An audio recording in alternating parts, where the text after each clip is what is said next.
Olá pessoal, então o primeiro exemplo dos correlatos, né, do modelo dos correlatos de ajustamento. Vamos ver um exemplo da área de cartografia e SIG, né, então mesclando informações geográficas, né, como área, distância, enfim, com um banco de dados ali, um exemplo de um crescimento populacional de um município, né, um planejamento do crescimento populacional de um município. Como a gente poderia fazer um ajustamento com equações de condução nesse contexto. Bom, então aqui a gente teria um esboço ali, claro, bem simplificado, né, do município dividido em 4 regiões, né, uma zona central, uma zona norte, uma zona leste e uma zona sul. E aí vamos supor que esse município tem um crescimento populacional relativamente estável, né, então não é uma capital, enfim, muitas pessoas saem do município também. E o objetivo é fazer um planejamento ali a curto, médio prazo, né?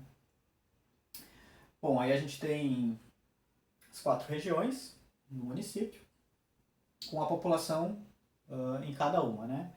Então, 175 mil na zona central, 300 mil na norte, 200 mil na sul e 50 mil na leste. Né? Então a gente poderia pensar que, claro, a região central ali tem grande parte dos comércios, né, dos serviços, enfim, do município, boa parte dos empregos, né, mas também tem uma população ali.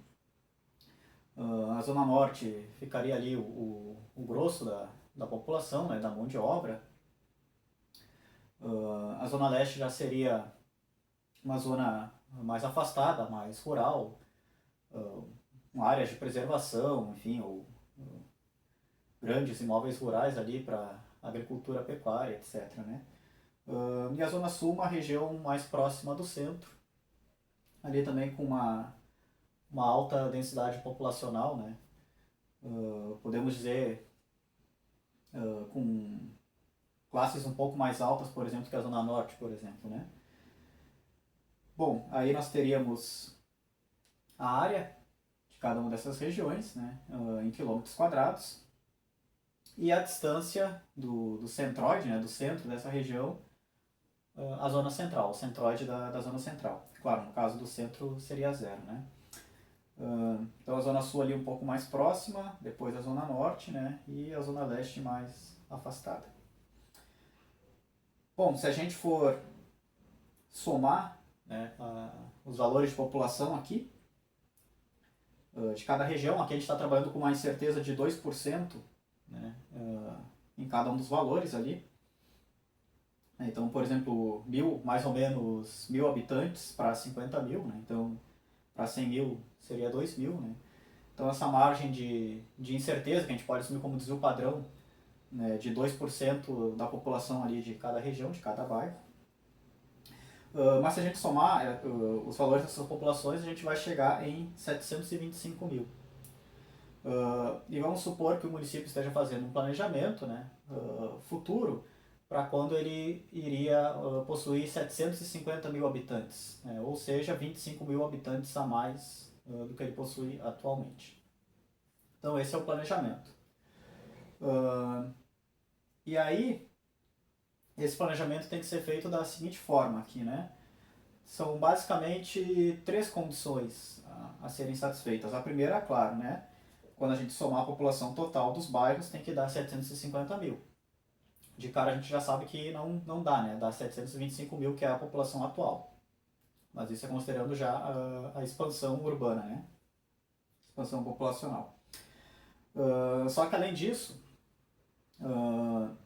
essas duas regiões, né, a central e a zona sul, elas têm uma densidade populacional maior e se pretende preservar, né, a característica ali mais rural, né, da zona leste. Né? Então, unidades de conservação, proteção ambiental, enfim, propriedades maiores, né? Enfim, um centro rural ali mais afastado.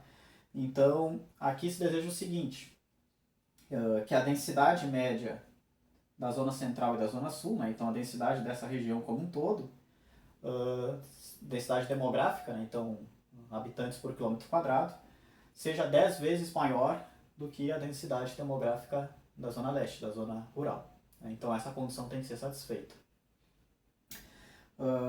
E além disso, vamos pensar que a maioria aqui do fluxo dessa cidade é dos bairros para a zona central, né? Então o fluxo interbairros aqui, né, não é algo tão crítico, tão problemático, né? Então a maioria aqui se desloca para o centro e retorna para o seu bairro, né? Então, um outro critério aqui, a gente vai assumir o seguinte, que da zona norte até o centro tem-se, claro, vários acessos, né? Mas tem-se um acesso diferente do padrão zona sul, zona leste, né? Então vamos supor que a zona sul e a zona leste, em algum momento, né, o acesso ao centro ali dá uma funilada, né? Então eles convergem, ali tem um funil para a zona central. Então um outro critério a ser considerado aqui é o seguinte, ó, se eu pegar a quantidade de pessoas na zona norte, na população da zona norte, e multiplicar pela distância média, né, até o centro, isso tem que dar igual a quantidade de pessoas na zona sul, vezes a sua distância média até o centro, mais a quantidade de pessoas na zona leste, vezes a distância média até o centro. Então claro que não é um critério rigoroso lá, né, dentro do contexto de planejamento de transportes, né? Aqui o objetivo é ser um exemplo simples, né, introdutório, didático.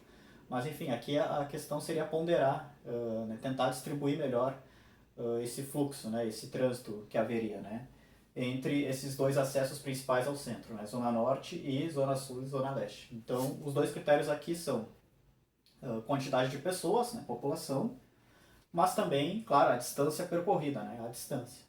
Então, a condição aqui estipulada foi essa, né, o produto de pessoas vezes distância na zona norte, um acesso, tem que ser igual ao produto de pessoas zona sul vezes a distância da zona sul, mais o produto de pessoas zona leste vezes a distância da zona leste, né, que seria o segundo acesso à região central. Bom, então como é que a gente poderia resolver esse problema pelo modelo dos correlatos, né? Primeira coisa, quem são nossas observações aqui, né? Então a gente tem população, área e distância ao centro, né? A gente poderia pensar, não, a gente tem 3 tipos de observações aqui, né? Mas a gente não vai mudar a área e a distância ao centro nesse exemplo, né, antes e após o ajustamento, né? Então a gente não vai ajustar a área e a distância ao centro. Então elas são variáveis geográficas aqui para nós, né?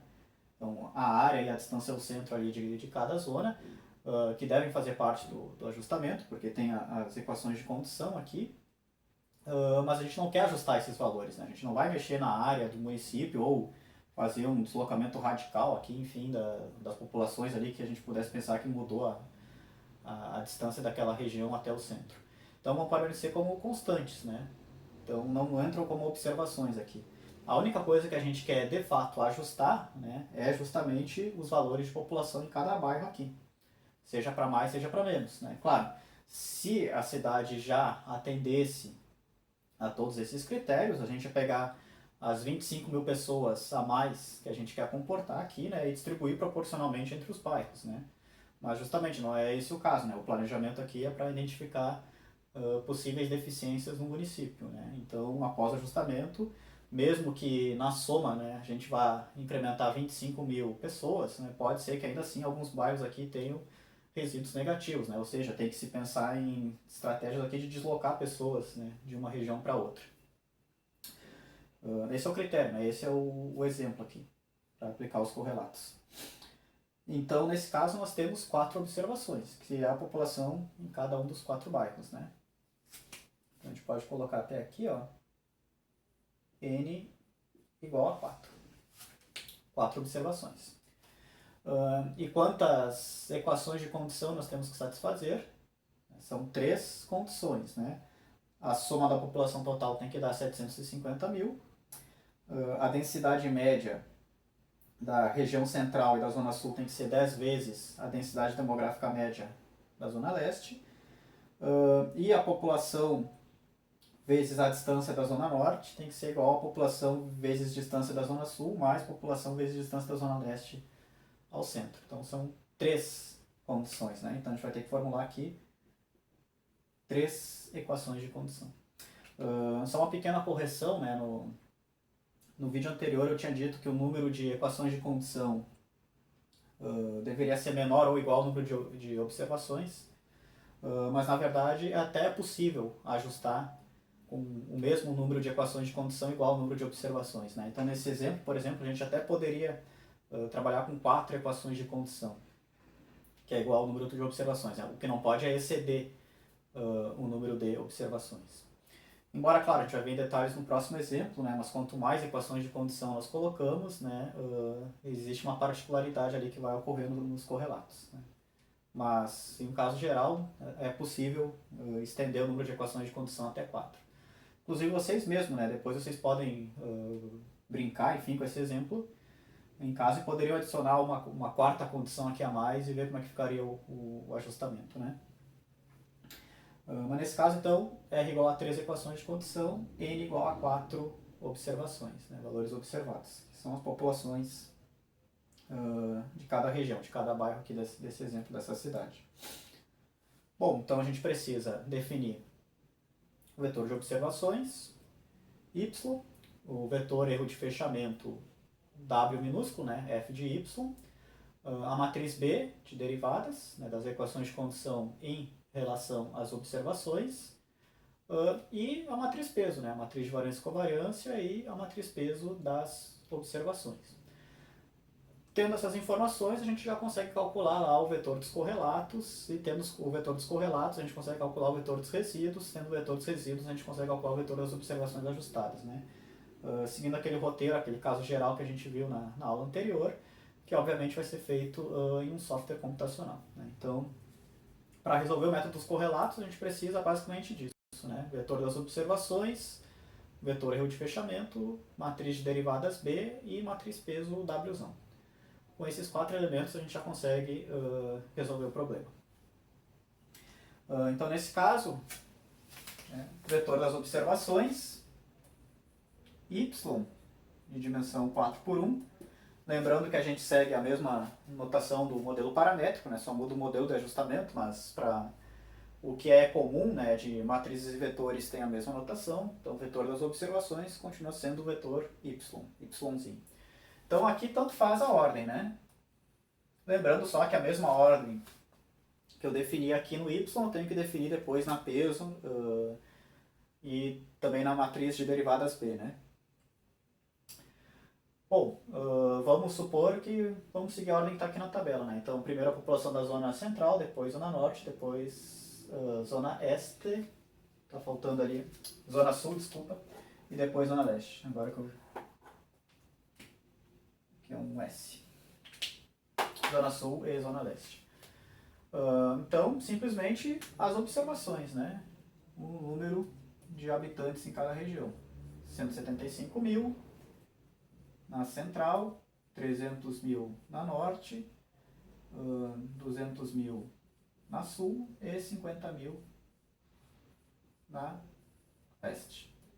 Então esse é o nosso vetor das observações y de dimensão 4 por 1. Agora o vetor erro de fechamento. Vetor de fechamento Wzinho 3 por 1. Então o que vai acontecer? A gente vai aplicar o vetor das observações nas equações de condição, né? E ver o que acontece, né? Bom, talvez seja mais didático primeiro colocar as equações de condição, né? Então primeiro vamos formular as equações de condição, depois a gente obtém o vetor Wzinho. Claro, a primeira equação de condição, vou colocar aqui, então, equações de condição,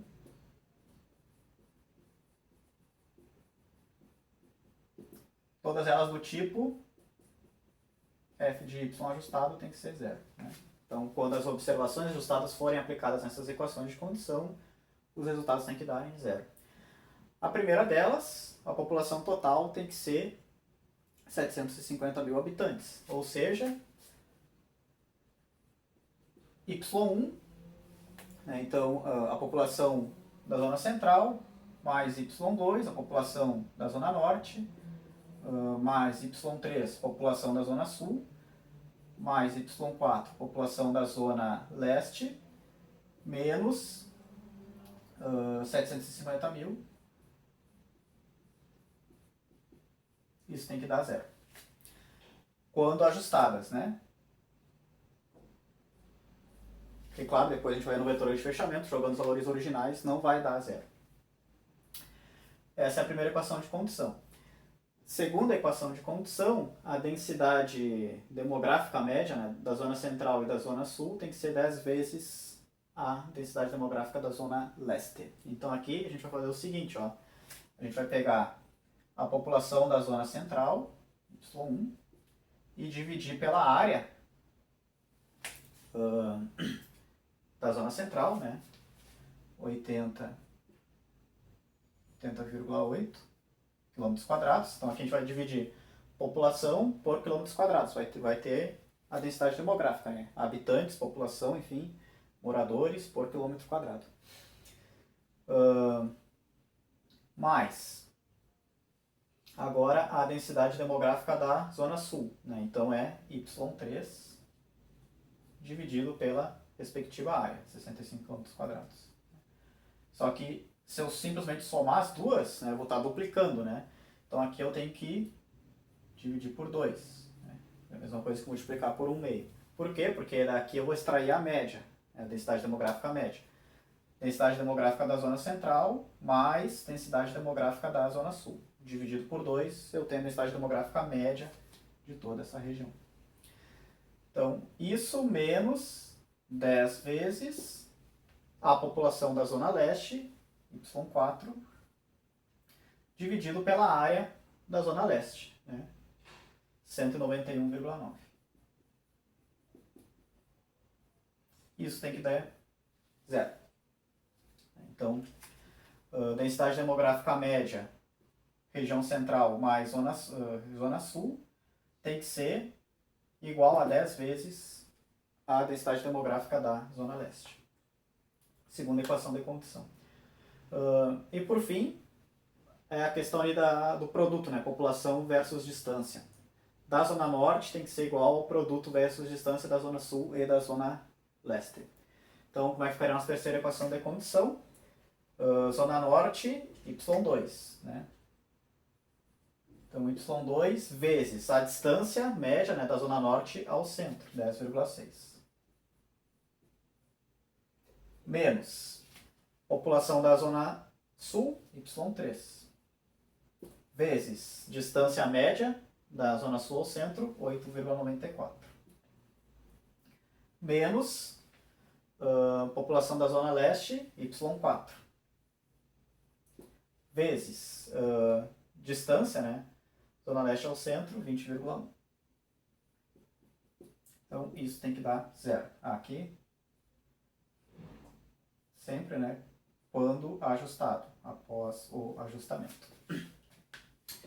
Então, população zona norte vezes distância da zona norte ao centro tem que ser igual à população da zona sul vezes a distância zona sul centro mais a população da zona leste vezes a distância da zona leste ao centro. Né? Então, ou seja, essa subtração aqui tem que dar zero.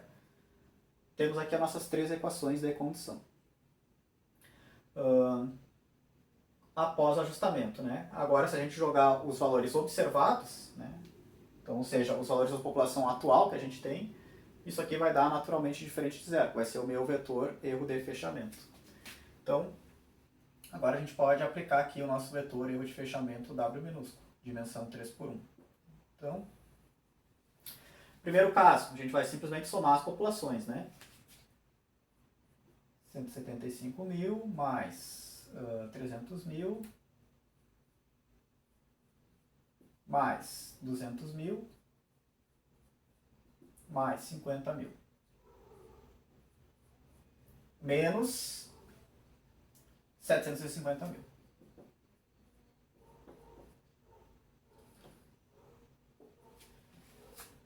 Segunda equação de condição, população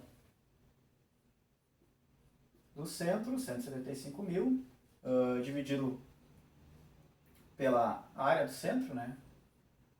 80,8, mais população da zona sul, 200 mil, dividido pela área da zona sul, 65, vezes 1/2, né? Vezes a metade, menos 10 vezes população da zona leste, 50 mil, dividido pela área da zona leste, 191,9.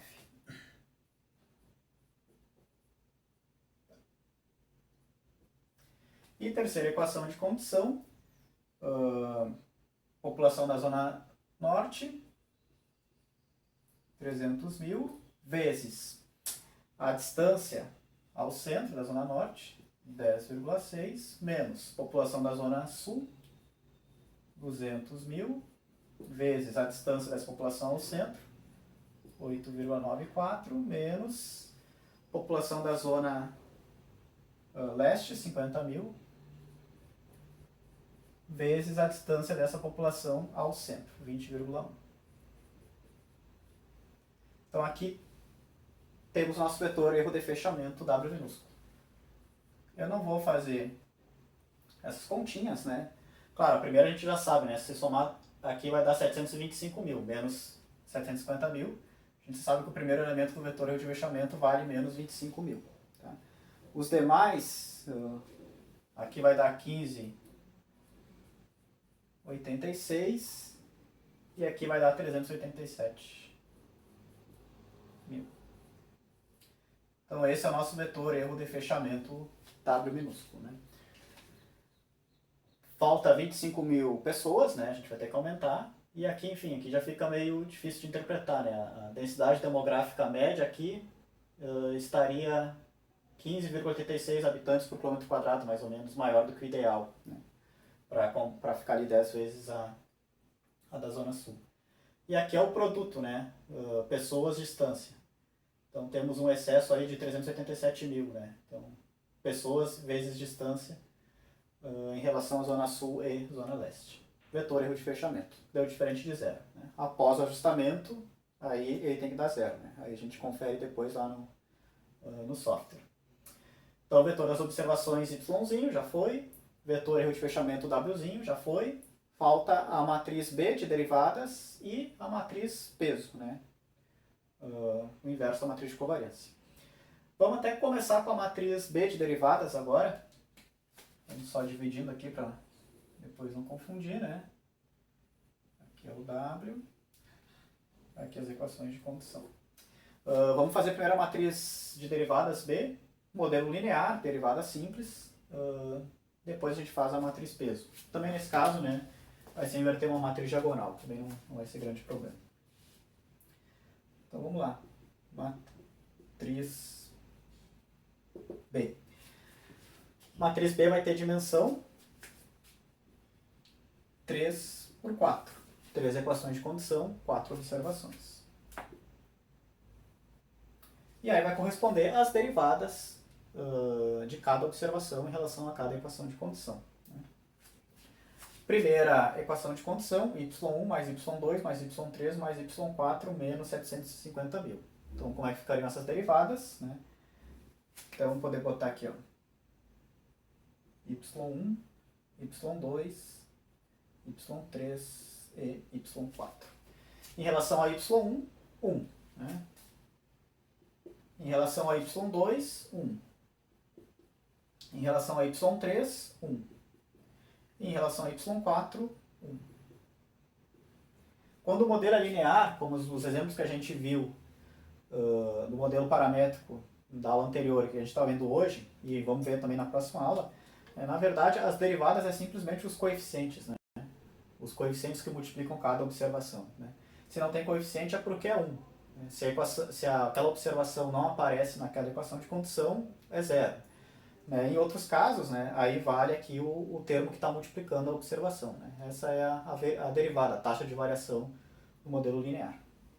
Então, 1 para a primeira equação de condição. Para a segunda, y1 é 1 meio vezes, né, 80,8, né, que aqui é 1 sobre a área, né. Então, ficaria 1 sobre 80,8 vezes 1 meio. Para a segunda observação não aparece na segunda equação de condição. Então, é zero. Para a terceira observação, 1 sobre 65 vezes 1 meio.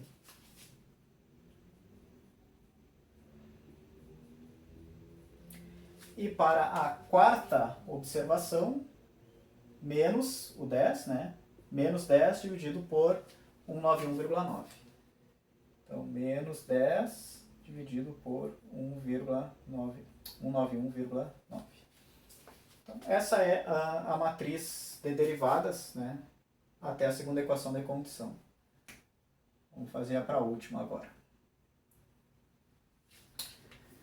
Última equação de condição, derivada em relação à primeira observação, y1. A primeira observação não aparece na equação de condição, então a derivada é zero.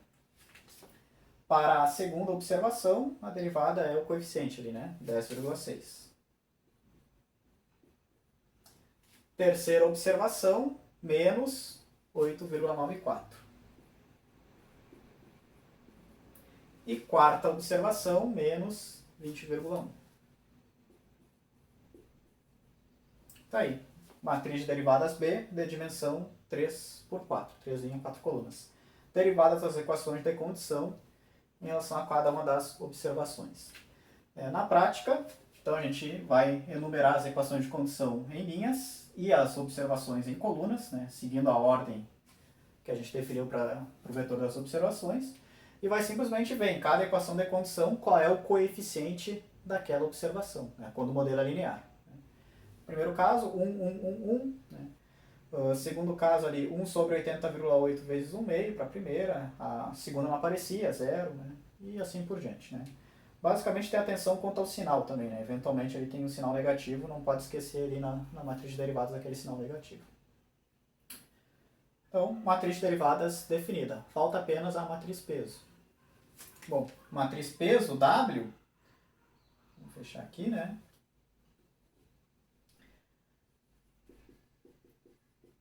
Matriz Wzão, peso, o inverso da matriz de covariância. Quem é a matriz de covariância? É a matriz que tem na diagonal principal as variâncias das observações e fora da diagonal principal as covariâncias. Nesse caso, não temos essa informação, então a gente assume que é zero. Dimensão 4 por 4, né?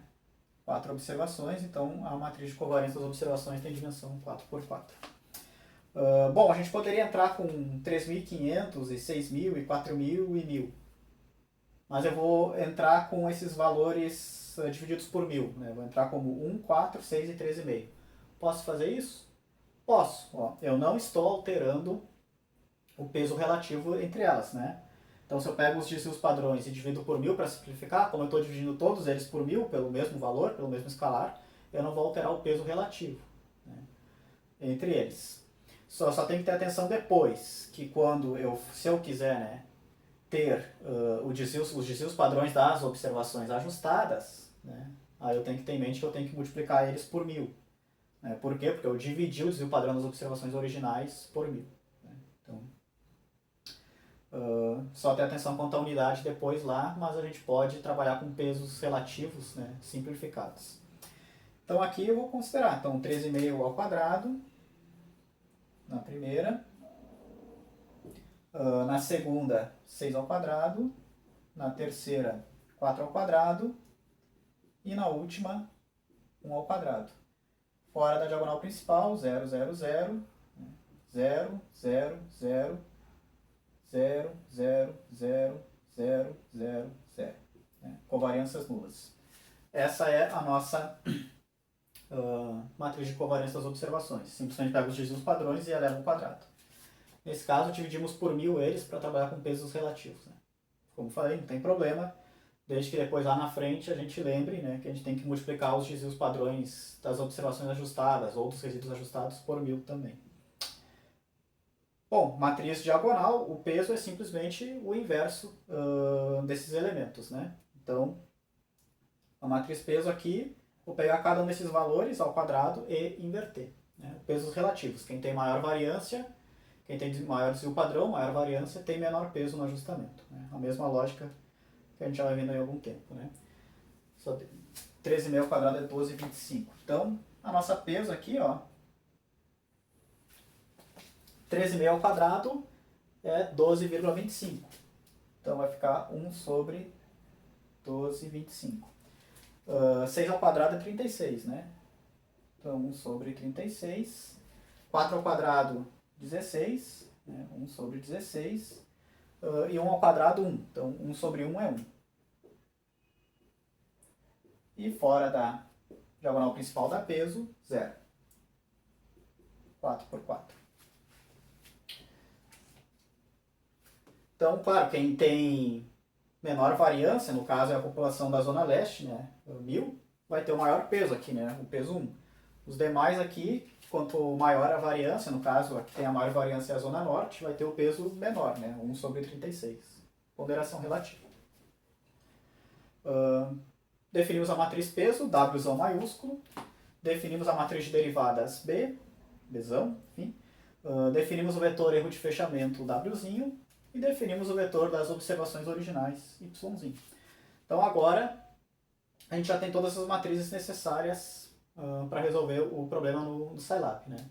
Então lembrando, primeiro a gente obtém o vetor dos correlatos, K, né, em função ali desses elementos, depois o vetor dos resíduos e depois o vetor das observações ajustadas. Mas daí são aqueles produtos matriciais que a gente desenvolveu na aula de ontem, né, que a gente não vai fazer aqui no quadro, que a gente já vai usar o software adequado para isso.